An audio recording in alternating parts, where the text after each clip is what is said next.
एक आम चूक हो जाती है।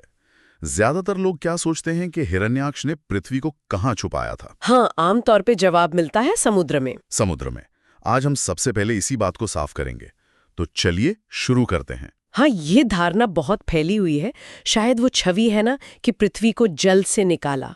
लेकिन अगर हम मूल ग्रंथ देखें, जैसे श्रीमद् भागवत पुराण या विष्णु पुराण, हाँ, तो वहां साफ लिखा है पृथ्वी को किसी जमीनी समुद्र में नहीं डुबोया गया था। तो फिर कहाँ? स्रोतों के हिसाब से हिरण्याक्ष पृथ्वी को रसातल में ले गया था। ये शब्द रसातल, ये महत्वपूर्ण है। बहुत ज्यादा। ये रसातल क्या है? क्या ये समुद्र का ही कोई पुराना नाम है? नहीं नहीं, बिल्कुल नहीं। पुराणों का जो ब्रह्मांड विज्ञान है, उसके हिसाब से 14 लोक हैं। 7 ऊपर, 7 नीचे। अच्छा। जो नीचे के 7 लोक हैं, उन्हें पाताल लोक कहते हैं।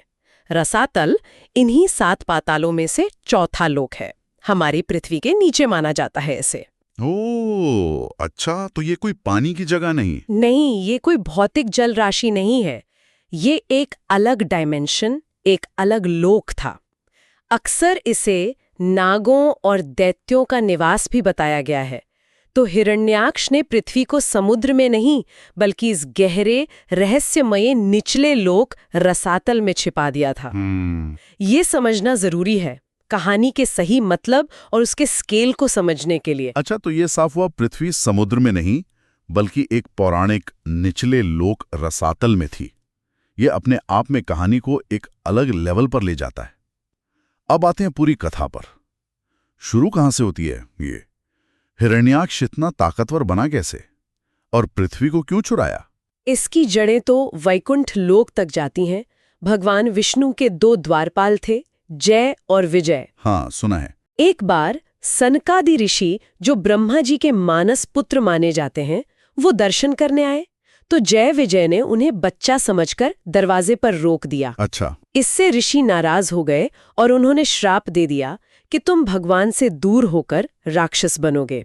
और यही जय विजय फिर बने वो शक्तिशाली असुर। हाँ, उसी श्राप की वजह से पहले जन्म में वो हिरण्यकशिपु और हिरण्याक्ष बने।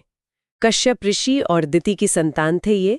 जन्म से ही बहुत बलशाली और महत्वाकांक्षी। हिरण्याक्ष ने अपनी शक्ति बढ़ाने के लिए खास तपस्या की थी, है ना? बिल्कुल।